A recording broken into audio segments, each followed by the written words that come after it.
Although it's absolutely true that roller coasters are the main draw, amusement parks and theme parks like King's Dominion still find it important to appeal to the whole family by offering as many different kinds of entertainment and amusement as they possibly can. Roller coasters, however, still remain the king of the amusement and theme parks, especially those space-age supersonic steel monsters. Now, the company that designs and builds these delightful terrors is the Arrow Development Company in California. The Runaway Mine Train and the Flume Ride were Arrow's first rides that really got us into the large amusement park rides. It's sort of interesting how they came about. In the case of the Flume Ride, Carl Bacon, who was at that time president of the company and one of the founders of the company, happened to be watching a television program on the logging industry in the Northwest. And he was watching how the lumberjacks, to get their kicks, would ride the logs down the flume. And Carl thought, wouldn't that make an interesting ride if we could convert it into an amusement park ride? Well, within 4 years, we were testing sections of a model, and from that, it developed into small, medium, and extremely large flume rides, of which we have more than 50 scattered around the world at the present time.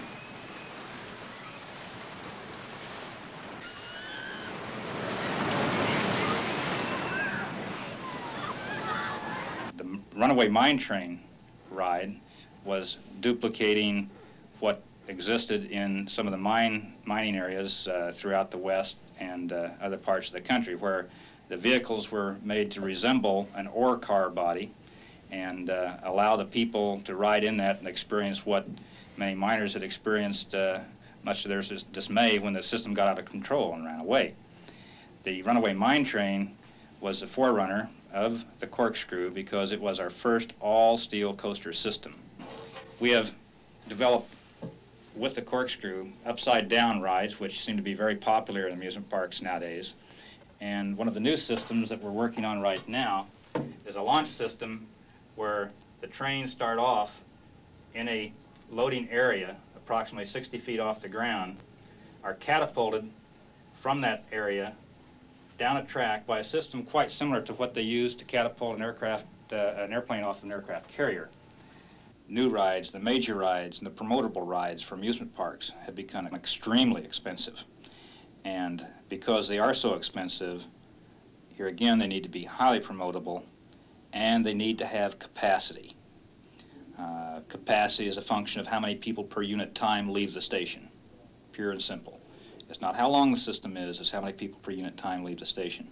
A ride that may cost $1 million should have at least 1,500 an hour capacity.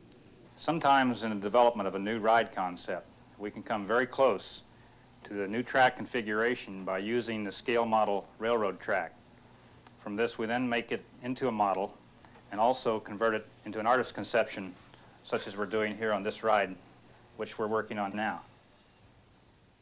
Sometimes we find it difficult to originate a conception on a two-dimensional drawing, so we will make a static model so that other people can understand it.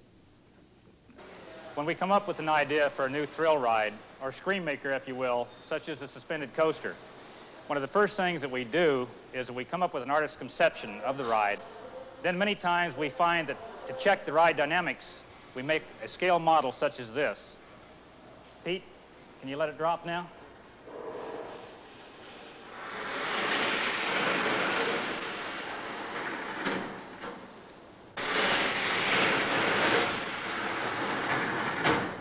We made a full-scale test section for the prototype suspended coaster because one of the most important things we needed to check was how it felt. That's all important in a thrill ride.